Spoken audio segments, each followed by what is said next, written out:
नमो हरिहन्ताणं नमो सिद्धाणं नमो आयुर्याणं नमो उवधायाणं नमो लोये सवसापूर्णम् मङ्गलं भगवान् वीरो मङ्गलं गौतमो गणी मङ्गलं कुन्दकुन्दाद्यो जय सर्वोऽस्तु मङ्गलम्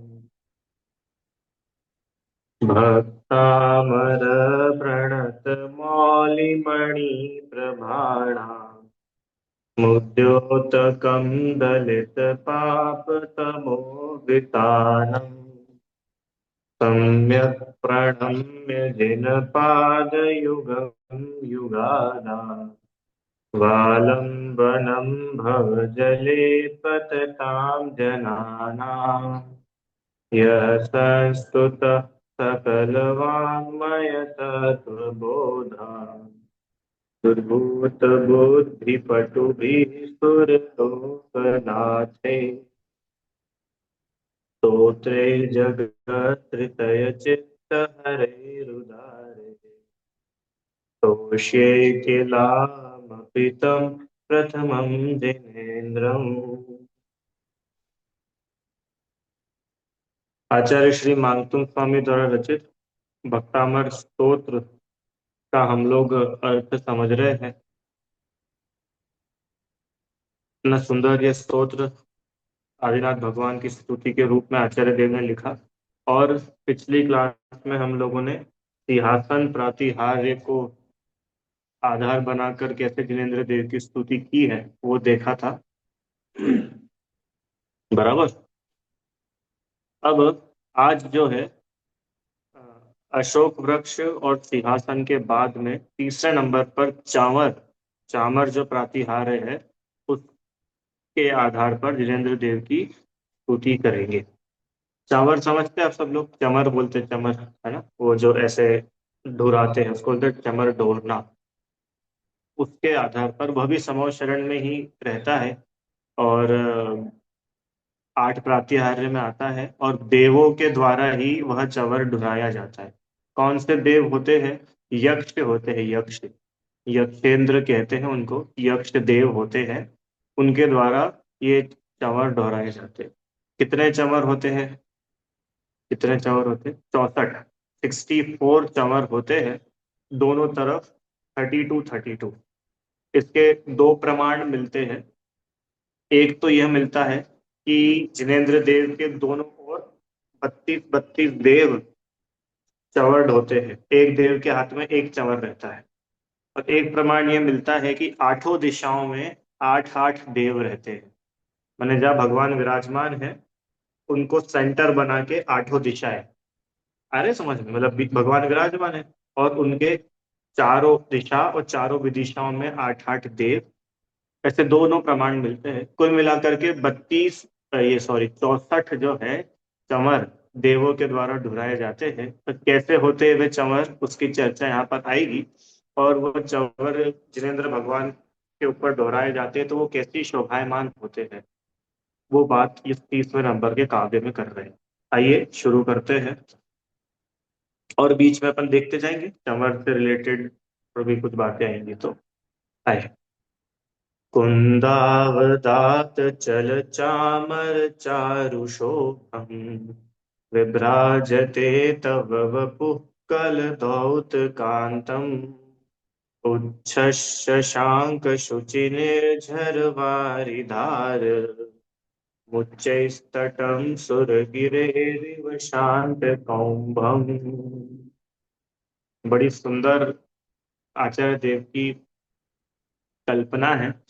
कल्पना सुंदर इसीलिए है क्योंकि वास्तव में तो वे समोच्च शरण में है नहीं। जिस समय मांगतुम स्वामी इस भक्तावली स्तोत्र की रचना कर रहे थे उस समय इस भारत की भूमि पर कहीं समोच्च शरण था ही नहीं। फिर भी आचार्य देव की भक्ति इतनी उत्कृष्ट है कि मानो वे तो समोच्च शरण में ही है, सामने आदिनाथ भगवान विराजमान ही है और बिल्कुल एज इट इज जैसा समोच्चरण होता है, जैसे वो आठ प्रातिहार्य होते हैं, कैसे वो लगते हैं, बिल्कुल वैसी की वैसी चर्चा, वैसा का वैसा निरूपण आचार्य भगवंत ने यहाँ किया। देखिए क्या लिख रहे हैं। कुंदाव दात चल चामर चारु शोभम विभ्राजते तब वपुः कल धौत। कुंदाव दात, कुंद, कुंद एक प्रकार का पुष्प होता है, फूल होता है, एकदम वाइट कलर का। चमेली वगैरह होते हैं ना, चमेली, और ये उसी टाइप का, या ऐसा समझे कि उसी फैमिली का एक और फूल होता है, कुंद पुष्प बोलते हैं उसको। एकदम बिल्कुल प्योर वाइट ये फूल होता है। और कुंदावदात माने कुंद पुष्प के जैसा श्वेत, सफेद। जो चमर होते हैं ना, चमर, चमर, अभी चमर के बारे में बता रहे कैसे वो चमर सफेद रंग के होते हैं, बिल्कुल सफेद, झक, साफ एकदम। चमर सफेद होते हैं। मंदिरों में लोग शोभा के लिए या ऐसे अलग अलग कलर के चमर लगा देते हैं।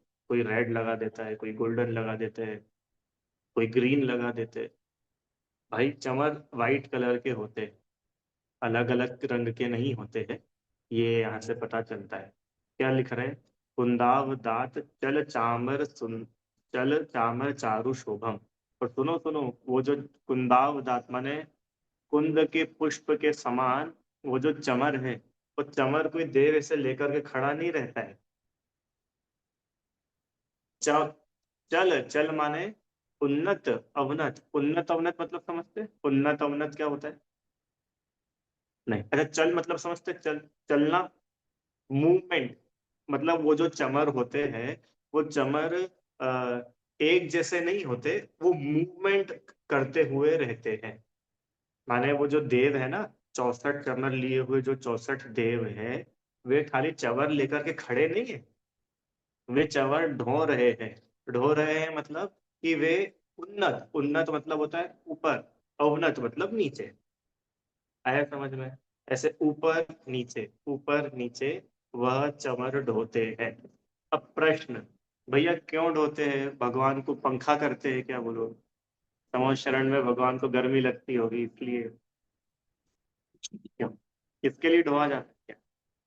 कि नहीं, इसके लिए नहीं ढोते हैं, ये सम्मान का सूचक है।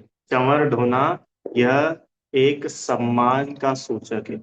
आपको ध्यान हो, या कभी आप लोगों ने कभी पढ़ा हो या देखा हो, कभी नाटक वगैरह होते हैं तो नाटक में देखते हैं कि कोई एक राजा है, राजा, उस राजा, राजा पे सिंहासन पे बैठा है और उस राजा के सम्मान में कोई एक व्यक्ति चंवर ढोता है। तो ये पद के हिसाब से होता है। पद के हिसाब से होता है मतलब कि जैसा जैसा ऊंचा ऊंचा पद होता है, उसके सम्मान में उतने अधिक अधिक चमर ढोने वाले उसके आसपास रहते हैं। जैसे चक्रवर्ती होते हैं ना, चक्रवर्ती, चक्रवर्ती जब अपने राज्य में होते हैं, मतलब जब वो 6 खंड के राजा होते हैं और सब तो अपनी सभा में बैठते हैं, तब उनके यहाँ 32 चमर ढोरे जाते हैं। चक्रवर्ती को 32 चमर ढोरे जाते हैं। और जो तीर्थंकर होते हैं, इन्हें 64 चमर ढोरे जाते हैं। मतलब कुल मिला के इतनी बात है कि सम्मान का सूचक है। ये बता रहा है कि ये तीर्थंकर परमात्मा से उत्कृष्ट इस धरातल पर और कोई दूसरा है ही नहीं। तो सर्वोच्च सम्मान है, सम्मान का ही सूचक है ना वो। हवा तो उनको चाहिए नहीं चमर से, वो तो सिर्फ सम्मान का सूचक है। तो ऐसा सम्मान पूर्वक उन्हें 64 चमर ढोए जाते हैं। अब भैया 64 ही क्यों होते हैं? 64 ही क्यों होते हैं? क्योंकि जिनेंद्र देव 64 रिद्धियों के धारी होते हैं। 64 रिद्धियां सुनी आप लोगों ने? 64 रिद्धि, कभी कभी सुन, 64 रिद्धियां होती है ऐसा सुना है क्या कभी? रिद्धि, हाँ। आप लोगों ने पढ़ा भी होगा, जब पूजन करते हैं तो 64 रिद्धि का पाठ पढ़ते हैं, है ना? नित्या प्रकंपाद भूत केवलोघा स्फुरन मनः पर्यय शुद्ध बोधा दिव्यावधि ज्ञान बल प्रबोधा स्वस्ति क्रियासु परमर्श योनि। ऐसा उसमें पूरी 64 रिद्धियों का वर्णन है। अलग अलग प्रकार की रिद्धियां हैं। जैसे वे तीर्थंकरों के पास में 64 रिद्धियां होती है। इन सब रिद्धियों में सबसे टॉप नंबर की रिद्धि है केवल ज्ञान रिद्धि। ठीक है। और केवल ज्ञान रिद्धि के तो वे स्वामी हैं ही। और उस केवल ज्ञान रिद्धि में ही बाकी की 63 गर्भित है। हाँ, अब वो 64 रिद्धियों का वर्णन अभी नहीं करेंगे। बात इतनी है कि वे 64 रिद्धि के धारी होते हैं, तो उसके प्रतीक रूप में ये 64 चमर उनके आजू बाजू देव होते हैं। चारु, हाँ हाँ, सुंदर और शोभायमान, ऐसे सुंदर शोभा वाले। चल माने उन्नत अवनत, चलते हुए, ऐसे होते ना चवर न्यू करते, ऐसे चवर सुंदर शोभा वाले। कैसे है वे, किस रंग के, श्वेत, एकदम कुंद पुष्प के समान, एकदम सफेद। ऐसे वह चमर जिनेन्द्र देव के समोच्चरण में उनके आसपास रहते हैं। ये कौन से नंबर का प्रातिहार्य चल रहा है, कौन से नंबर का? तीसरा। सबसे पहले अशोक वृक्ष, फिर सिंहासन, और अभी ये चमर की बात चल रही है। और देखो आगे क्या बता रहे हैं। आई पहली लाइन समझ में, बड़ी सिंपल है। कुंदावदात चल चामर चारु शोभम। कुंदावदात, कुंद पुष्प के समान श्वेत। चल चामर, वो जो चामर है, चमर है, वो कैसे है, चल, चल मतलब मूवमेंट में है ना।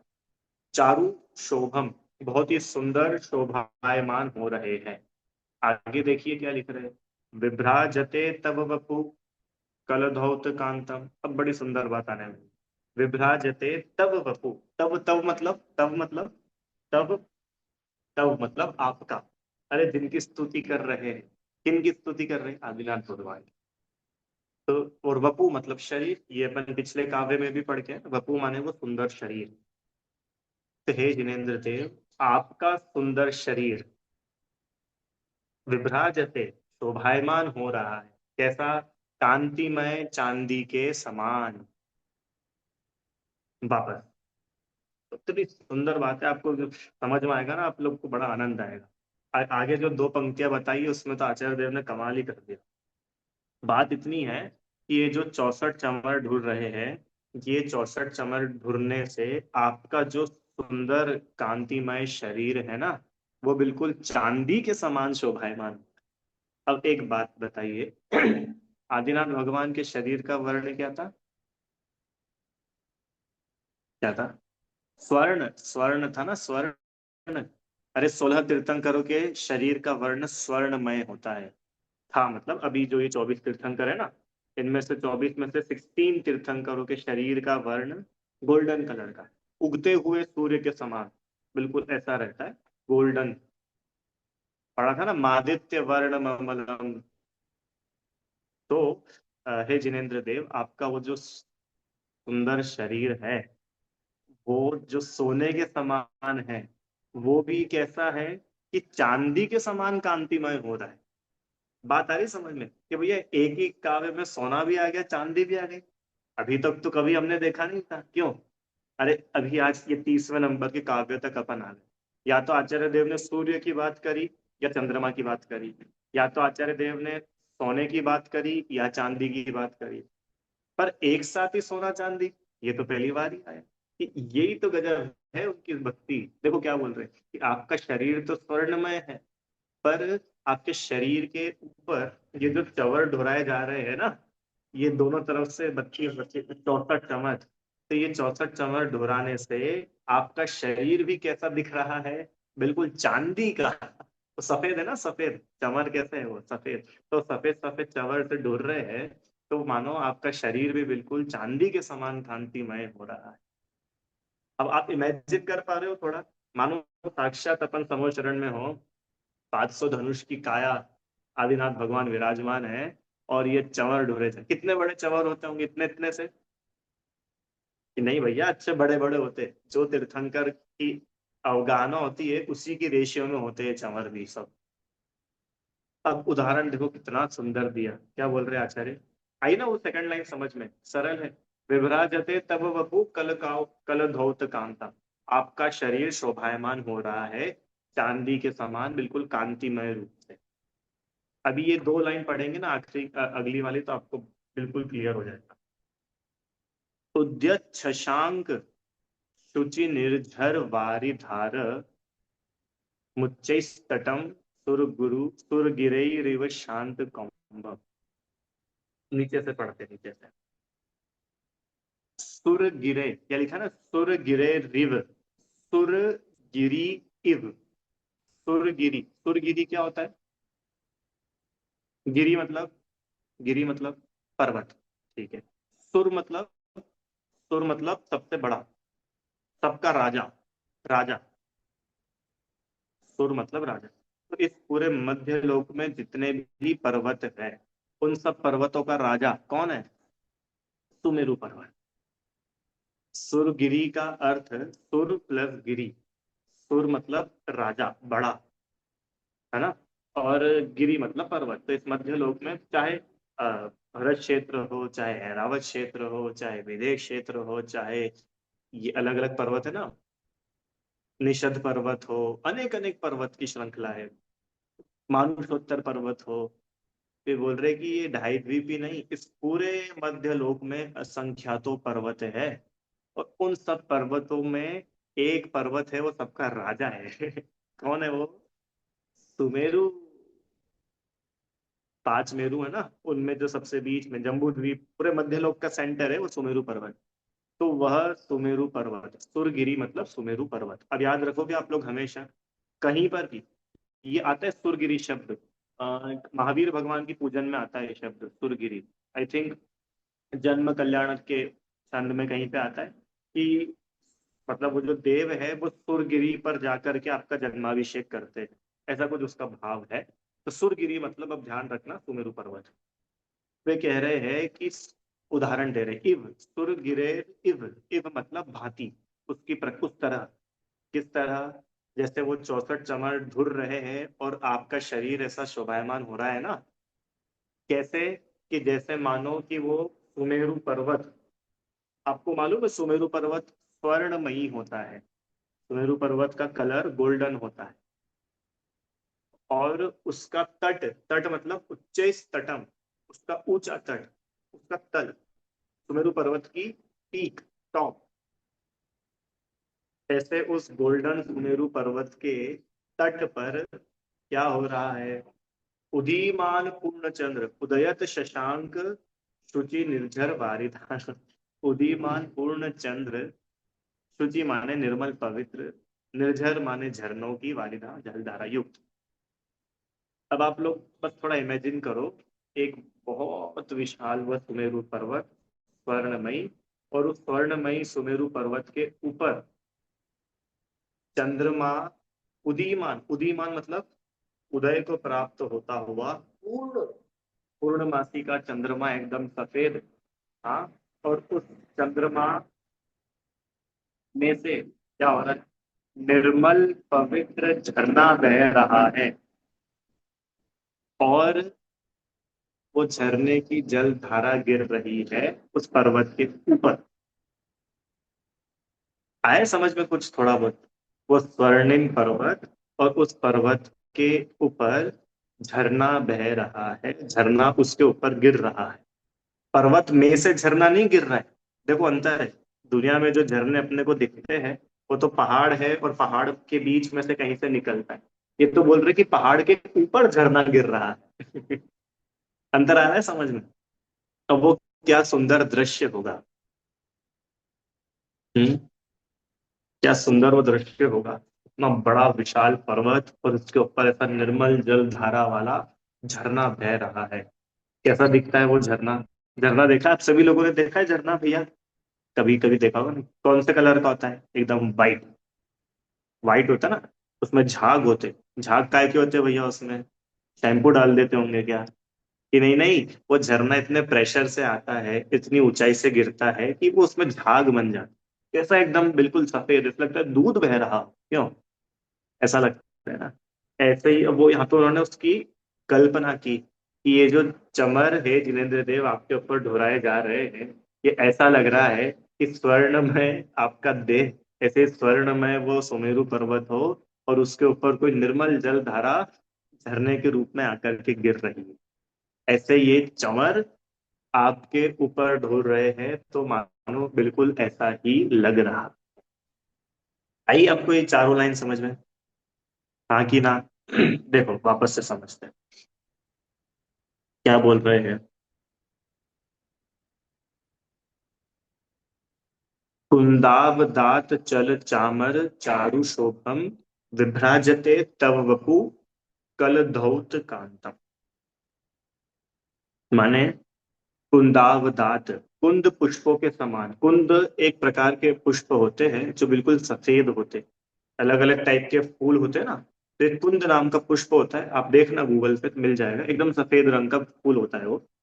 तो उस सफेद पुष्प के समान ऐसा एकदम सफेद वो चंवर आपके ऊपर चल रहे हैं। चल रहे मतलब ऐसो चंवर डोराए जा रहे हैं ऊपर नीचे करके, बड़े सुंदर लग रहे हैं। और अ, आपका जो शोभायमान, आपका जो शरीर है वह चांदी के समान शोभायमान हो रहा है। आपका स्वर्णमय शरीर भी चांदी के समान। अभी देखो, बात यह है कि वो जो पर्वत है ना, पर्वत, उस पर्वत के ऊपर अगर वो पानी गिरेगा झरने का, तो वो पानी भी कैसा दिखेगा? पानी भी कैसा दिखेगा? कि पर्वत के रंग का ही दिखेगा ना भाई। इतने ऊपर से आके गिर रहा है, उसके ऊपर गिर रहा है तो उसी रंग का दिखेगा। ऐसा ही है जिनेन्द्र देव, ये चंवर भी आपके ऊपर ढुर रहे हैं, तो ये आपके ऊपर ढुरने से बिल्कुल आप ही के समान कांतिमय हो रहे हैं। चंवरों की कोई महिमा नहीं गा रहे, ये चमरों की महिमा आपसे है। क्यों? कि आप इतनी सुंदरता लिए हुए, आपका देह इतना अत्यंत निर्मल, स्फटिक के समान बिल्कुल निर्मल परम औदारिक देह है कि इस देह के आगे चमर भी डुल रहे हैं तो वे चमर भी शोभा को प्राप्त हो रहे हैं। उद्यत शशांक शुचि निर्झर वारी भाग, उदीयमान पूर्ण चंद्रमा, निर्मल पवित्र वैसा वो चंद्रमा, वहां से मानो झरने की जलधारा उस सुमेरु पर्वत के ऊंचे तट पर गिर रही हो, ऐसे ही आपके आगे आपके ऊपर ये चमर डुल रहे हैं। अच्छा, ये चमर भगवान को टच होते होंगे कि नहीं होते होंगे? होते नहीं होते? एक भी प्रातिहार्य भगवान को टच नहीं होता। अभी सिंहासन की तो बात की थी ना, कि सिंहासन तो बिल्कुल नजदीक का ही है, उसके भी वे 4 अंगुल ऊपर ही रहते हैं। बाकी अशोक वृक्ष तो पीछे से ऊपर रहता है, चंवर साइड में रहते हैं। अब प्रश्न कि भैया चलो एक बार अर्थ पढ़ लेते हैं फिर प्रश्न करें। सरल सा ही अर्थ है, देखिए क्या लिख रहे हैं। स्वर्णिम कांति युक्त आपकी देह, दिव्य देह कुंद पुष्प के समान धवल और चलायमान माने ढुरते हुए चमरों के बीच में ऐसी लगती है कि जैसे सुमेरु पर्वत के उन्नत तट पर गिरता हुआ झरना हो। देखिए चित्र दिया है यहाँ पे, थोड़ा समझ आ सकता है। ये जो सुमेरु पर्वत है और इस सुमेरु पर्वत के ऊपर यहाँ से जो है झरना गिर रहा। ठीक है, ऐसे ही आपकी दिव्य देह बिल्कुल चमक। चलो, अब बस ये हो गया, ये काव्य का अर्थ तो हो गया। अब कुछ थोड़ी इसके बारे में अपन बात करते हैं।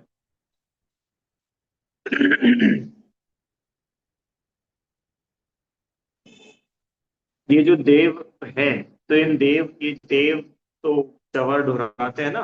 जैसे बाकी समुद्र तट में जितने लोग होते तो वो तो वहां नीचे बैठते हैं और बैठ करके भगवान की वाणी सुनते, दिव्य ध्वनि सुनते। तो ये जो देव है जो चित्र में अपने को दिख रहा है, ये देवों के भी कुछ वहां पे मंच लगता होगा जिस पर खड़े होकर के ये चंवर डुराते हैं। हाँ कि ना? कि नहीं हवा में ही रहते हैं? इनके भी रिद्धियां होती है, देवों की भी रिद्धियां होती है ना। तो वो ऊपर आकाश में ही, अधर में ही रहते हैं और भगवान को चमर डुलाते हैं। एक बात। दूसरी बात, आ, ये जो चमर होते हैं, ये चमर बहुत कोमल होते हैं। कोमल होते मतलब, क्योंकि भाई वो चमर डुराएंगे तो वहां पर कोई जीव जंतु हो तो कोई उनको बिल्कुल भी बाधा नहीं पहुंचती है। इतने जैसे पीछी नहीं होती, पीछी अभी अपन ने पढ़ा था छह डाला में कि पीछी होती है, वो इतनी कोमल होती है मोर के पंख की पीछी कि किसी भी जीव को उससे कितनी सी भी बाधा नहीं पहुंचती। ऐसे ही ये जो चंवर है, ये चंवर इतने कोमल होते हैं कि इनसे कोई जीवों की वहां पर विराधना नहीं होती है। ठीक है, मनुष्य चंवर नहीं ढोते हैं, देव ही चंवर ढोते हैं। कौन से देव? सारे डिपार्टमेंट से अलग अलग यक्ष होते हैं, यक्ष। 32 32 यक्ष दोनों ओर, ऐसे 64 यक्ष होते हैं, यक्षेंद्र बोलते हैं उनको। वे इंद्र यक्ष जो है वो लोग देव भगवान के चमर डुराते हैं। ठीक है, चलिए। अब बस हो गया है विषय तो अपना। हाँ, एक बात बहुत अच्छी और, ये जो चमर ढूंढते हैं ना, चमर चमर कैसे ढूंढते हैं, आप लोग कभी करते हो, कैसे करते हो बताओ। चमर ढूंढने का स्टाइल क्या है? शुरू कहाँ से होता है? शुरू मतलब बाहर से अंदर होता है कि अंदर से बाहर होता है?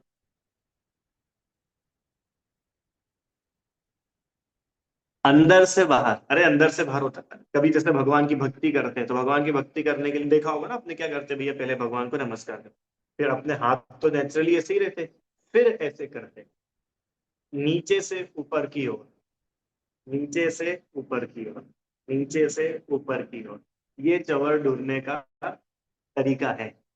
ठीक है, ऐसे नहीं होता, आगे पीछे नहीं, नीचे से ऊपर। एक बात, अब ये नीचे से ऊपर जो चवर है, ये ढूंढते हैं, ये पता है अपने को क्या संदेश दे रहे हैं? हम्म, कि जिनेंद्र भगवान के चरणों में जो झुकता है वह ऊंचा उठ जाता है। अरे वो चवर है ना, जैसे वो चवर झुका और देखो चवर उड़ गया, ये शिक्षा है अपने को। उसमें समोशरण स्तुति में आता है, ढूरते 64 चमर कहत है, जिन पद ही है सार। जिन पद मतलब जिनेन्द्र देव के चरण, वे ही सार है। बाकी जगत में और क्या सार है?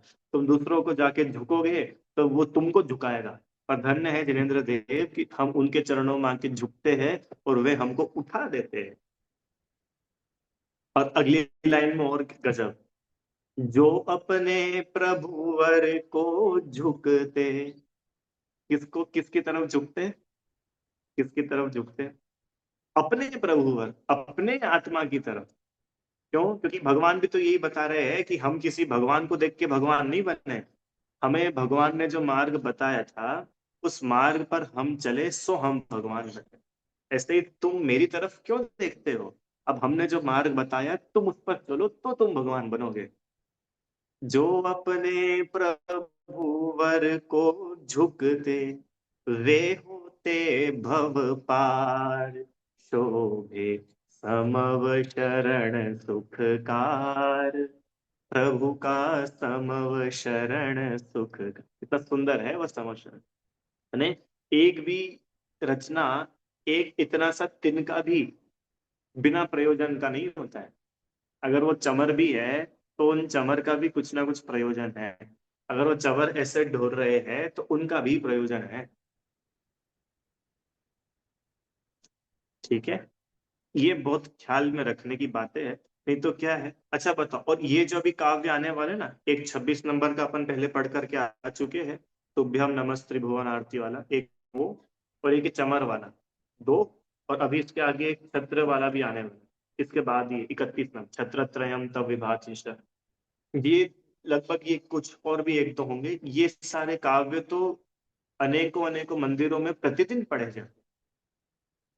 चाहे कोई व्यक्ति भगवान के दर्शन करने जा रहा है तो वहाँ वेदी पर ही अधिकतर मंदिरों में लिखा होता है तुभ्यम नमस्ते भुवन आदि, तो ये व्यक्ति पढ़ता है। अब हमारा कहने का इतना मतलब है कि ये काव्य अपन जब पढ़े तो इसके अर्थ के साथ अपन पढ़े ना, अपने को बड़ा आनंद आएगा। कल आप मंदिर में दर्शन करने जाएं, हाँ, और आप अगर ये पढ़े 30 नंबर 31 नंबर का आवेदन, तो आपको वो दृश्य दिखना चाहिए सामने कि कैसे सुमेरु पर्वत की चोटी पर कोई झरना बह करके आ रहा हो। ऐसे ये छत, ये जो चमर है, ये चमर जिनेन्द्र भगवान पर डुलाया जा रहा है। भगवान कैसे शोभायमान। बात इतनी है कि वो सिर्फ एक फॉर्मेलिटी नहीं है कि बस थोड़े हाथ में चवर ले लिए, थोड़े ऐसे ऐसे कर लिए और 30वें नंबर का काव्य बोल दिया। वो 30वें नंबर के काव्य को आधार बनाकर भगवान की स्तुति की जाती है।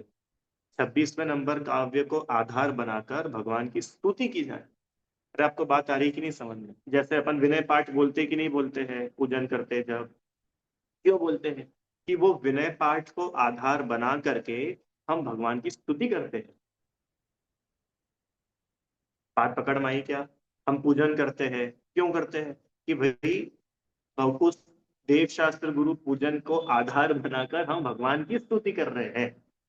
हमको और कोई दूसरा प्रयोजन नहीं है। हमको ये नहीं बताना है कि हमको इतनी पूजा याद है। वो पूजा आधार है काय के लिए? स्तुति के लिए।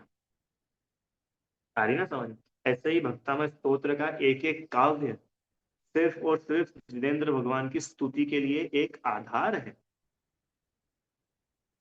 हम्म।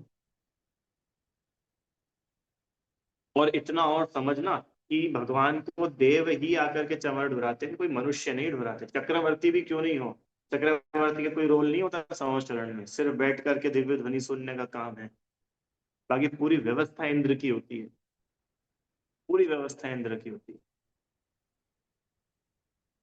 आया ना समझ?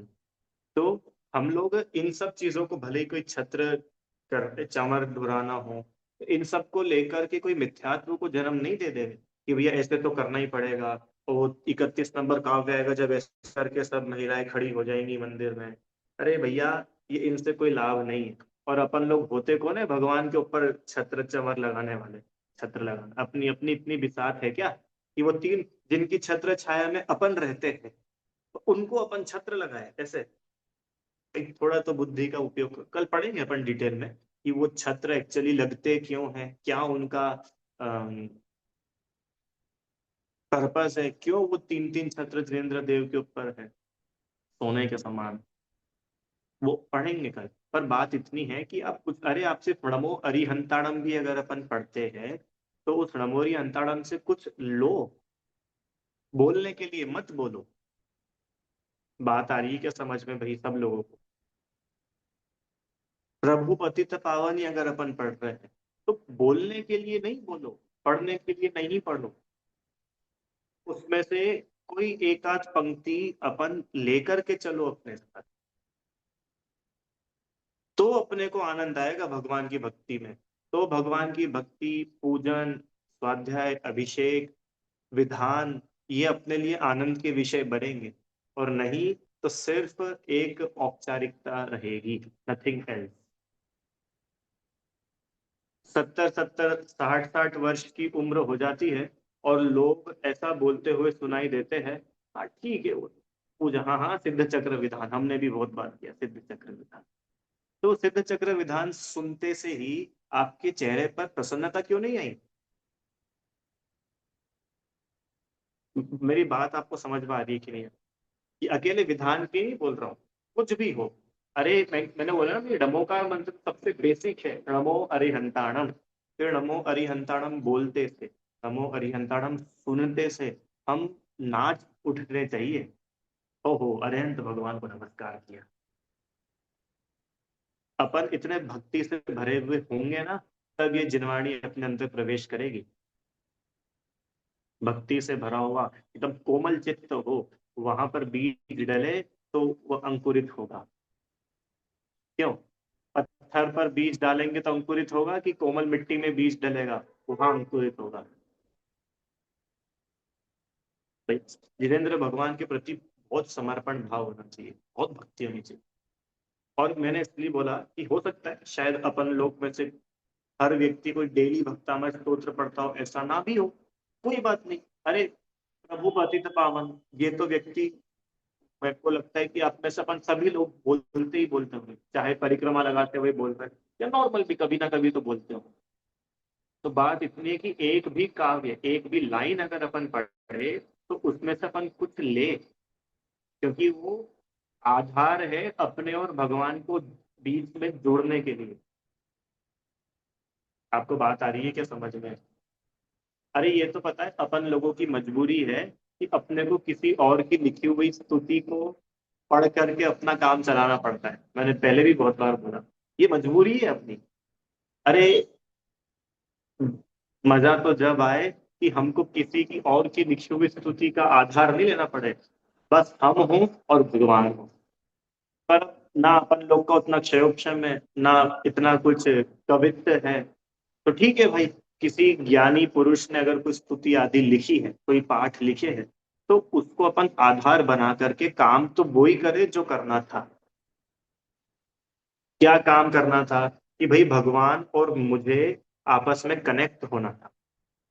और उस कनेक्शन के लिए ये स्तुति है, ये पूजन है, ये विधान है, ये स्तोत्र है, पाठ है, उस कनेक्शन के लिए है।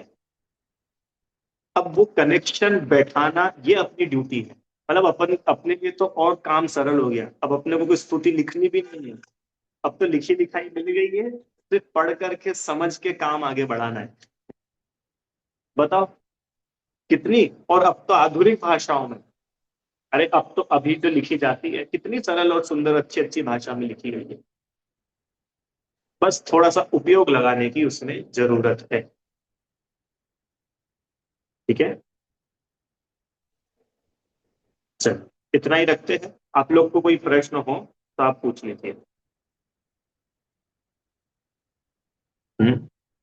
64 चमर जिनेन्द्र देव के ऊपर ढूंढते हुए मानो ऐसे लगते हैं कि सुमेरु पर्वत के ऊपर कोई झरना बह रहा है और वो शोभायमान होता है। ऐसे ही जिनेन्द्र देव आपकी ये दिव्य देह वो 64 चमर ढूंढने से शोभायमान हो रही है। ठीक है, चलिए जिनवाणी श्लोक। हे दिनवाणी भारती तो ही जपू दिन रैन, जो तेरी शरणा गए पावे सुख चैन। जहाँ वाणी के ज्ञान से सूझे लोकालो, तो वाणी मस्तक नु सदा देती मूलो।